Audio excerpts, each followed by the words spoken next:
أثقالكم إلى بلد لم تكونوا بالغيه إلا بشق الأنفس.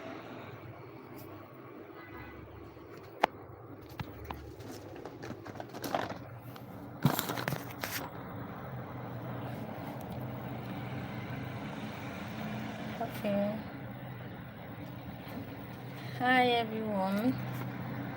Welcome to today's live. As promised, I'll be talking about the best way to break fast. Alhamdulillah, Ramadan is here already. I promise to share how to break fast in a healthy way to get the best out of Ramadan. This live is going to last for like 30 minutes, not more than 30 minutes, so that I won't waste much of our time, but it's necessary we do this. Ramadan is an opportunity to use the opportunity to heal yourself from any ailment or any illness you're suffering from, because fasting comes with a lot of benefit, and one of such benefit is detoxification. When you leave your system for a long period of time for not eating food or drinking water, it gives your system, especially your liver, to detox naturally. And this detoxification can come with a lot of benefits, which is one of the popular one we know is weight loss. The excess fat you have will start, there will not be storage for fat again in your system. But you won't get all these benefits if you eat anyhow. Your choice of food during Suhoor and Iftar matters. It matters very well. So for Suhoor, let's have the Suhoor, and all of the stuff has started, but you can still make amendment. You can still make some changes.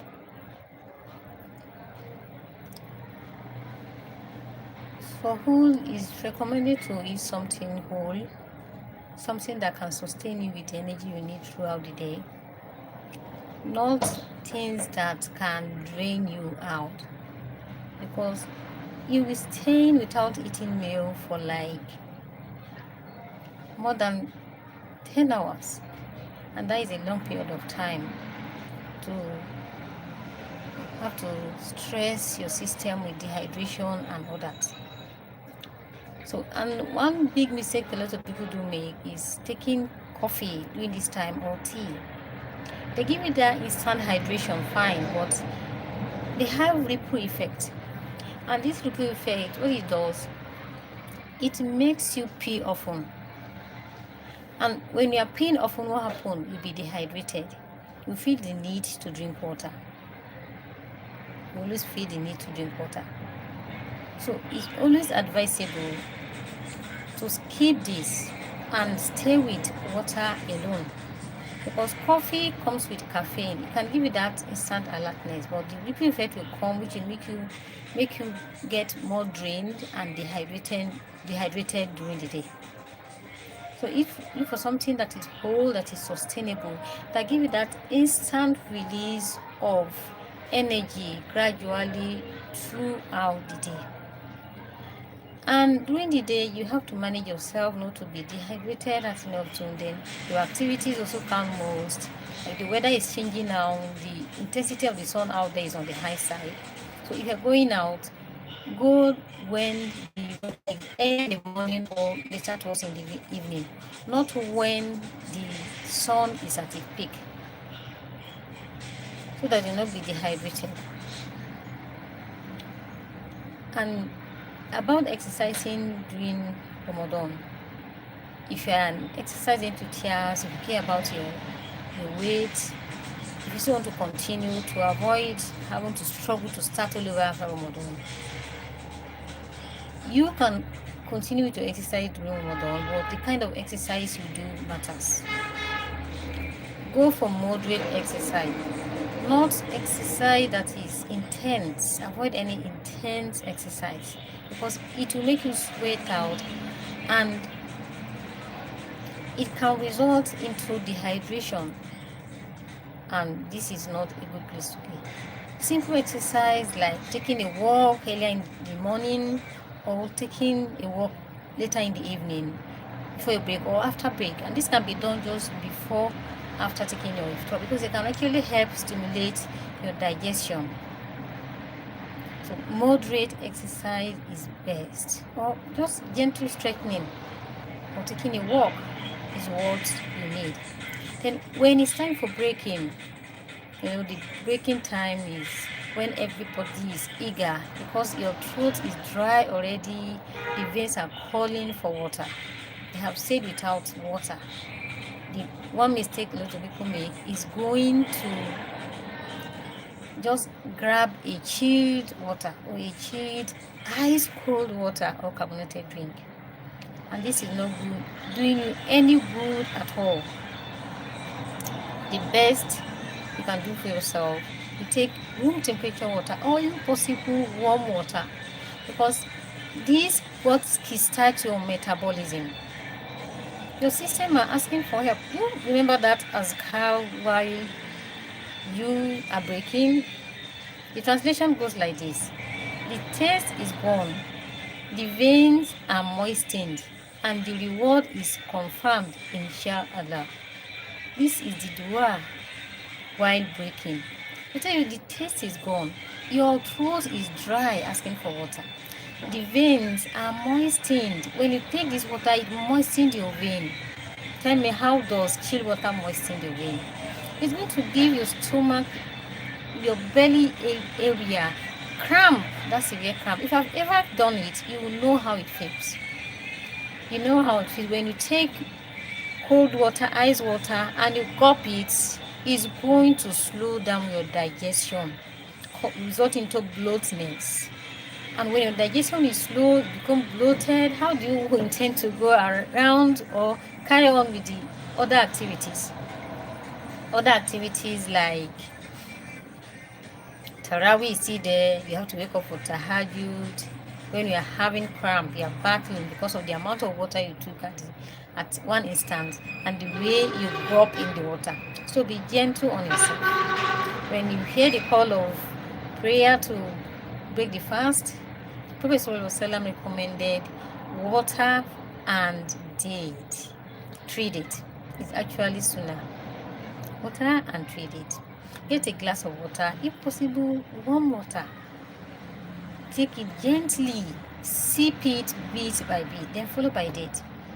Dates are rich in natural fiber, they help in digestion, also rich in carbohydrate, complex carbohydrate, and contains natural sugar.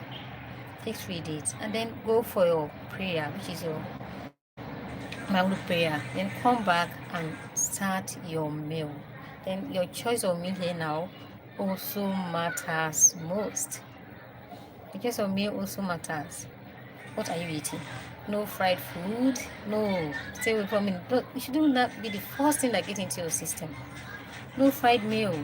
Go for something that is satiating, that is hydrating. It can be from your yogurt, from your glass of milk, from pap, from your smoothie, from your fruit, vegetables, from your fruit and vegetable salad. All these are what will sustain you, give you that sustain and give you that quick relief, that it will be gentle on your digestion, absorption of nutrients will be normal and proper.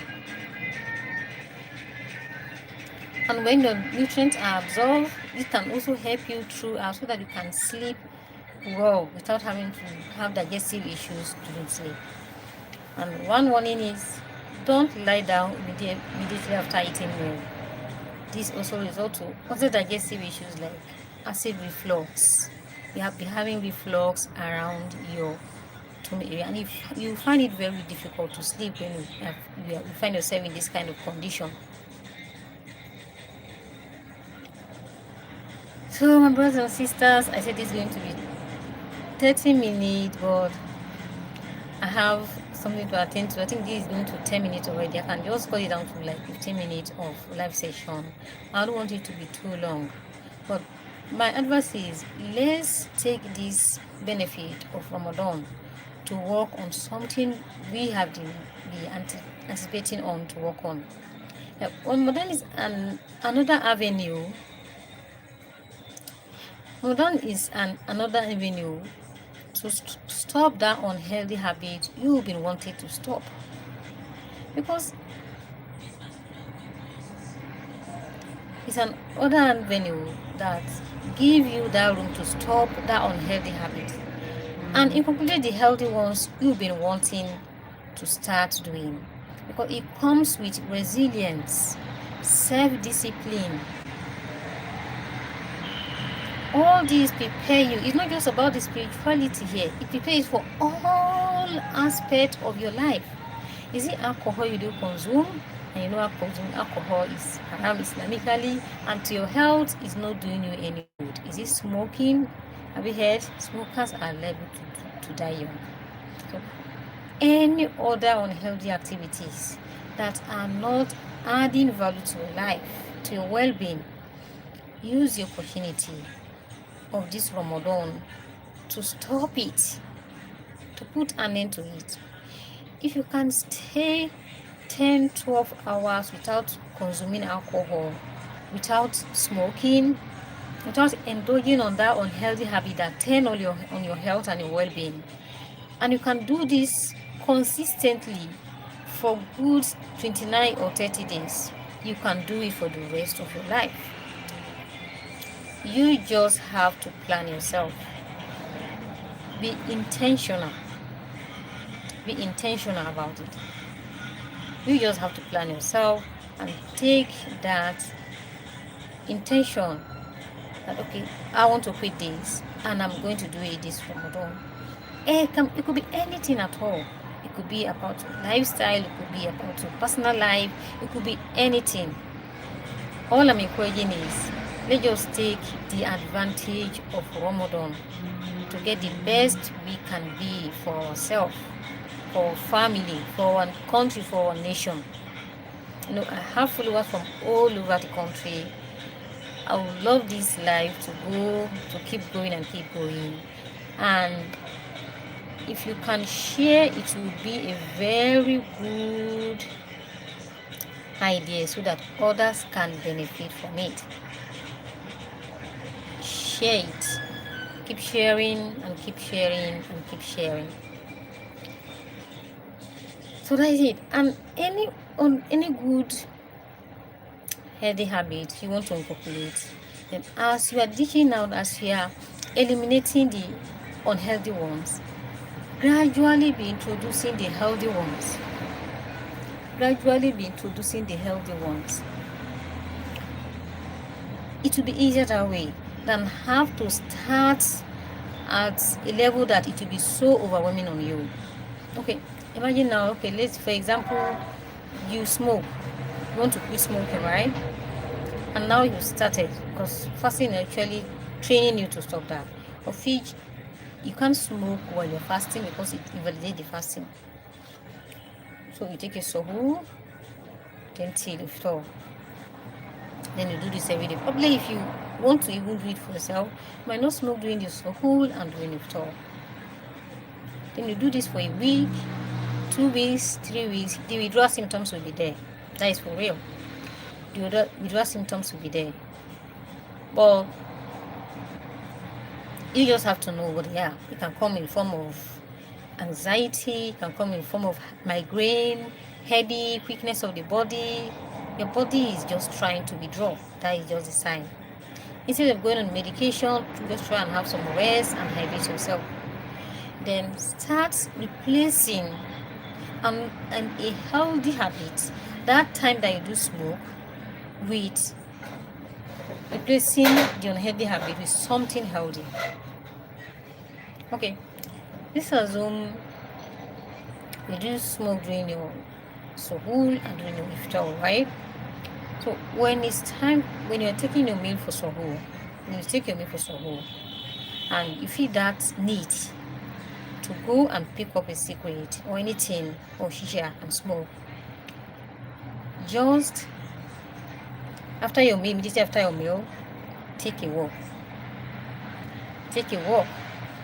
And this work shouldn't be somewhere to where you have everything for you to start lighting up your cigarette. Take a walk. You can go to the masjid and start, start recitation.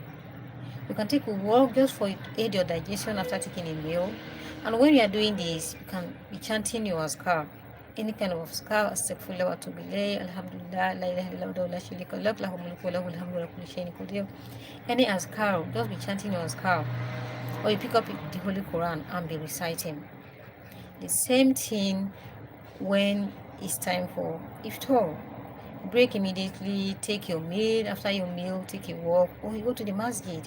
There are public places you cannot light such there. You can't start smoking in the public place. So take this initiative. It's something that you have to plan for yourself. Nobody is going to do it for you. Use the benefit of Ramadan to do this. Nobody is going to do it for you. You have to do it for yourself. Use the benefit, the advantage of Ramadan. It can be anything you replace it with. It can be a lecture like this on YouTube. Just go to the lecture, listen to it. Anytime it's coming to your mind to pick up and light and start destroying your organ, your system, go to head YouTube like this that encourage you not to do such. But by the time you see the disadvantage of what you are causing to yourself, lung cancer, severe one, respiratory issues that doesn't resolve easily with medications. Anytime it's beginning to come upon you, just go to search channel, then watch something to just help yourself, equip yourself. It can be anything. Don't necessarily it has to be lighting or it has to be smoking. It can be anything unhealthy in your life that you have been willing to quit. You have been willing to put an end to. Start it today. It's first of Ramadan. Start it today. Start doing it. Take that break. Take that initiative. Start it. Start doing today. Pick up your pen. You can even do it by getting a buddy. Someone to always remind you. Someone to always remind you that, okay, this is why you want to do this. It's for your relationship with your Creator, Allah. It's for your health. It's for your reputation with your family. It's for your productivity. What is that one thing that stands out to you? What is the reason behind it? Get someone to be your buddy. Someone to keep reminding you anytime you want to go off guard.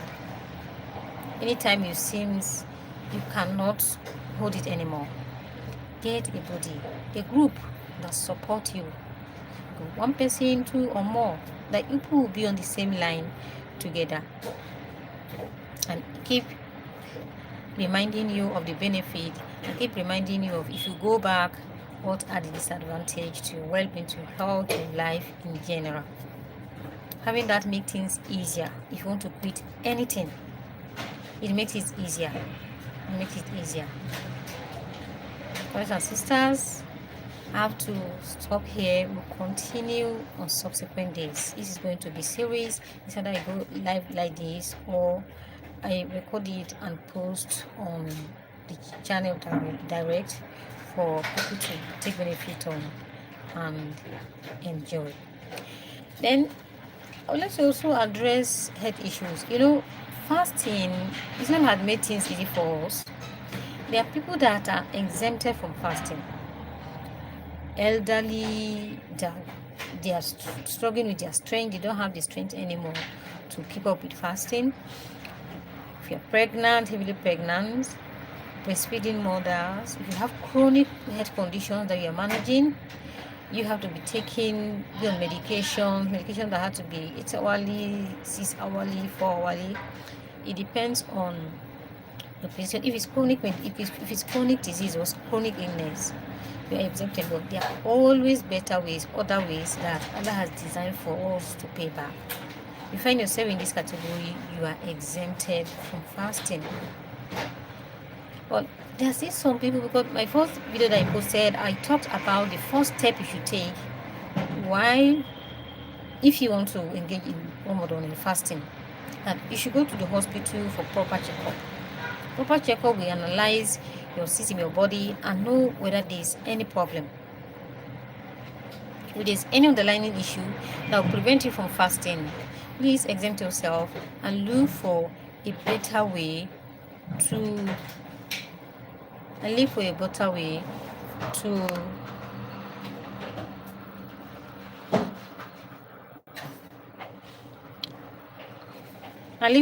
to pay up.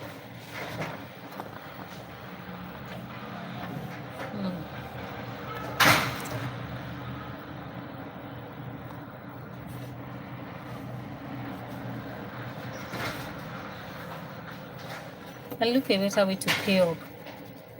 That is the best alternative way. But there's people that the health issues might not be serious, but they still want to continue with their fasting while they go out along with the medication that's prescribed for them. And the best medication that can fit in during this fasting is 12-hour the medication, which you have to take during your iftar, and also take this the 12-hour one, the second dose during take the first one during Suhoor, then the second dose should be repeated after taking a meal at iftar. About supplementing, if you have any supplement that supports you, probably might be deficient, it's always better to continue to supplement so that you don't run into deficiency, because it's a whole 30 days. You won't run back into deficiency anymore. Continue to supplement. Take a supplement after your meal. It could be during your Suhoor time or during your iftar, but some supplements are better taken in the morning, while some supplements are better taken in the evening, depending on the kind of supplement you are taking. So just ask your healthcare provider when is the best time for you to take it.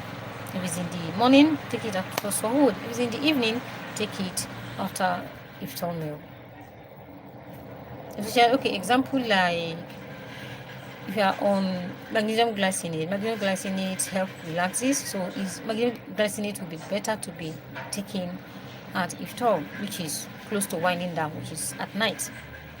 If another supplement like energy giving supplement like for example, it helps in conversion of energy, it has to be taken at iftar because you need that energy throughout the day. So just ask your healthcare provider for the best time to take your supplement and take it the right way, the right dose. And if you get down, because in the country where same in Nigeria, malaria is everywhere. Some people treat malaria like every month. So if you get down with malaria and you want to treat, your choice of medication, your choice of drug you buy also matters. It matters because there are some malaria medications that are energy draining. If you're taking them, it will knock you down. It's not as if it doesn't work. It's effective, but it will knock you down. It will increase your symptoms. That is all mechanism of working before you start recovering. And this kind of knocking down can take for like days. It can take you for like days, and this can prevent you from fasting for such days. And because you'll be energy drained, you'll be dehydrated as well. So those kind of medication are no go area for you while doing the fasting, but they're actually very effective. If you want something that is effective, that can still treat your malaria, but it has little side effect on you, it doesn't drain you of energy level, you have to go for medications like artemether-lumefantrine. The methyl-lumefantrine medications are milder. They are milder combination. They don't have a lot of side effects. So you can still be taking them at the best dose is start it at iftar at 10 p.m. Then the next dose should be at 6 a.m., which is during Suhoor. Then subsequently Suhoor, iftar, which is 12 hours. But the first two doses, the first dose and the second dose, should be 8 hours interval. That is why I said take it at 10 p.m. The second dose should be at 6 a.m., which is around your Suhoor time. Then the breaking, the other dose should be at Suhoor and at iftar. About taking injections while fasting. Some people have already been placed on such medication or injection when fasting. Well, it now depends on the kind of injection you are on, or is prescribed for you from your healthcare provider. There are some injections that are draining their energy to just the medication I talked about. If those ones are there and it's on once daily, your healthcare provider will have to administer it to you at Iftar, because at least you'll be able to manage your effect throughout the night till Suhoor.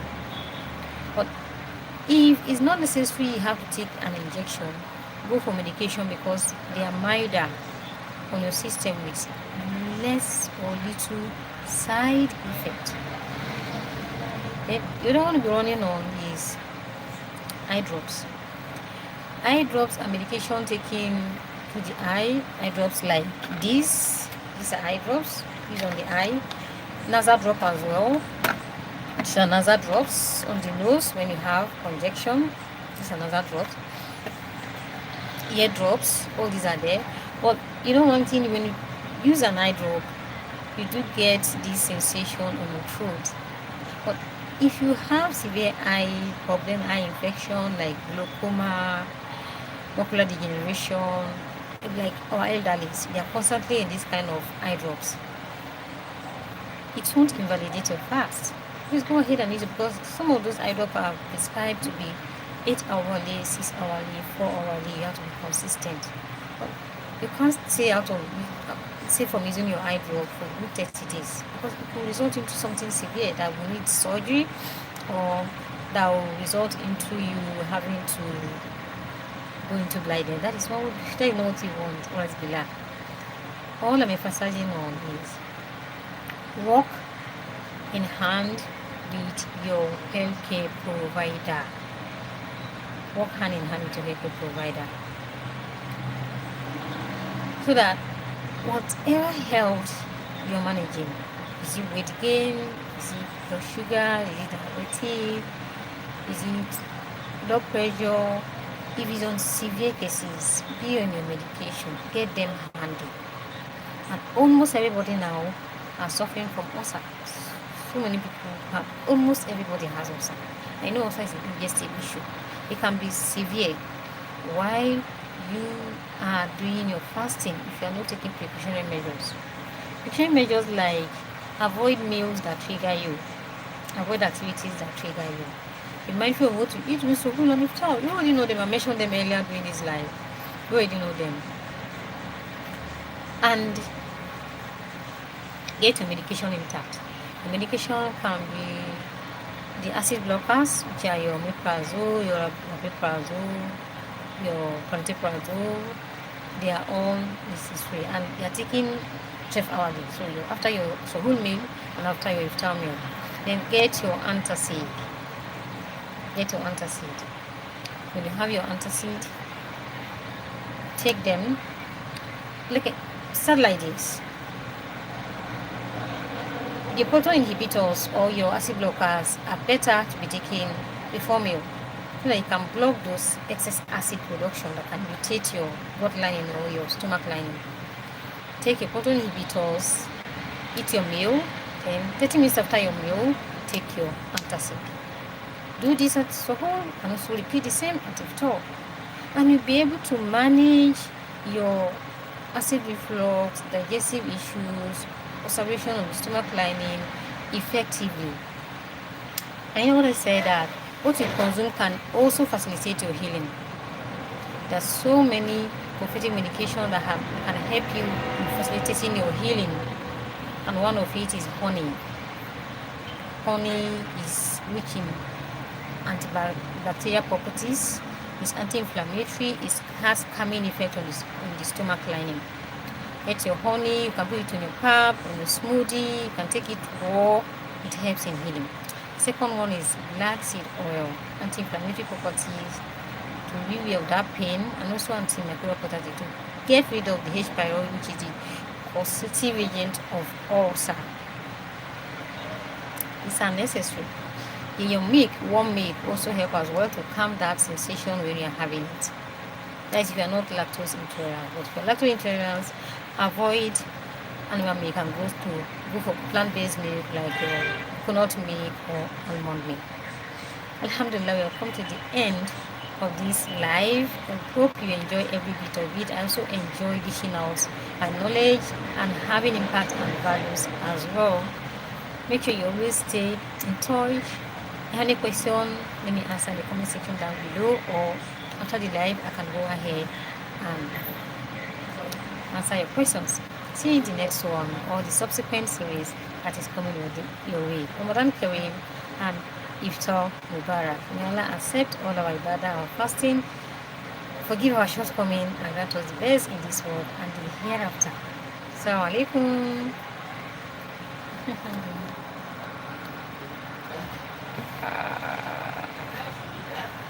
Ma, good evening.